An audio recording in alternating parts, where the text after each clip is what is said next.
growth in milk production in the country during 2022-23.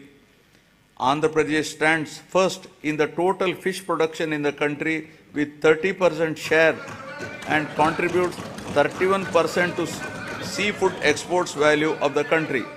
The Government of India has awarded Andhra Pradesh as the best marine state for the year 2022-23. About 2.12 lakh hectares of area is brought under aquaculture and producing more than 75% of the cultured shrimp in the country, making Andhra Pradesh state as the aqua hub of India. With an avowed aim of welfare and development of fishermen families, the government has enhanced the ban relief paid during the marine fishing ban period under YSR Matsyakara Bharosa to Rs 10,000. So far, our government has disbursed an amount of Rs 540 crores directly into the bank accounts of 2,43,394 eligible beneficiaries.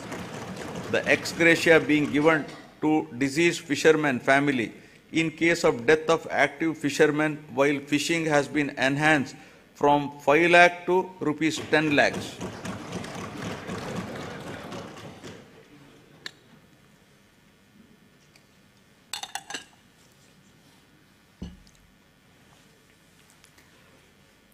The state government has increased the subsidy on diesel oil from Rs 6.03 to Rs 9 per litre, covering 20,034 fishing boats incurring an amount of Rs 128.27 crores so far.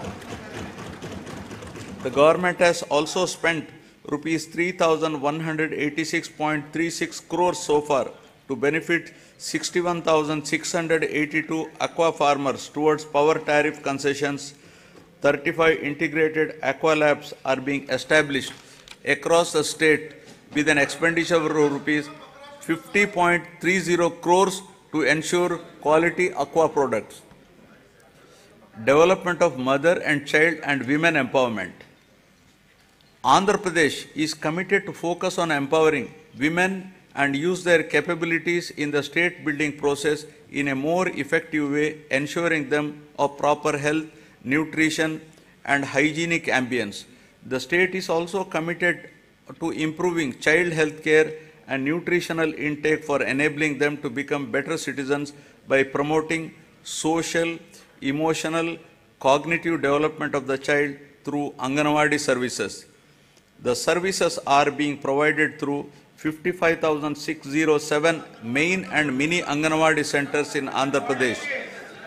To address malnutrition and anemia, YSR Sampurna Poshana Plus in tribal sub-plan mandals and YSR Sampurna Poshana in plain areas is being implemented by the state government. Through these programs, a total of 6.4 lakh pregnant women and lactating mothers, 28.62 lakh children of 6 to 72 months age are getting benefited. As part of reaching each and every beneficiary, state government has been providing all the commodities as take-home ration. A significant investment of Rs 6,688 crores has been made under these schemes, positively impacting 35.70 lakh beneficiaries. My government has procured and distributed Rs 21,082 crore